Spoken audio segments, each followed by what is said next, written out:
John Maytham, please read page 10 of today's Cape Argus. There is disturbing news that Miss Setole did give birth at Steve Biko Academic Hospital. There could be a cover-up of this because things went wrong. Perry. Perry, I replied, you're dreaming. The only cover-up here is by IOL and Piet Rampedi.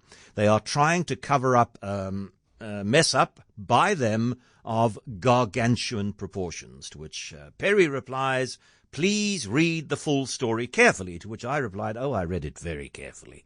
Please point me to one piece of evidence that suggests that 10 babies were actually given birth to.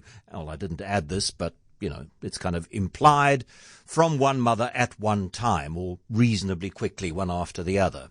The picture of her with the story does not look like a fake. She looks very pregnant. And that is evidence of what?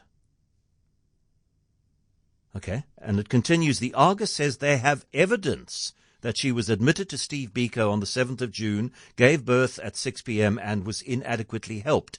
And in that story, which I read very, very carefully, Perry, on page 10, where is the evidence? They say they have evidence, and if you have evidence, and you are at the center of a lot of attention pointing to the fact that you have been massively and embarrassingly duped, surely the first thing you do is share that evidence.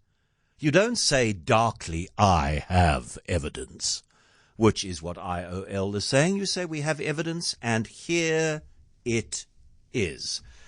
But I'm sure Piet Rampedi, Perry, will be very, very pleased to know that he has at least one listener to Cape Talk who believes with him. You see, the IOL story now is that the babies were born, and then they were separated very quickly from their mother, and she was put into another part of the hospital where she was only given bread and tea in the morning, and nothing else. So she left and went back to ICU and said, where are my babies? There is no evidence at all. If they had it, by now they would have presented it. Afternoon Drive with John Maytham on Cape Talk.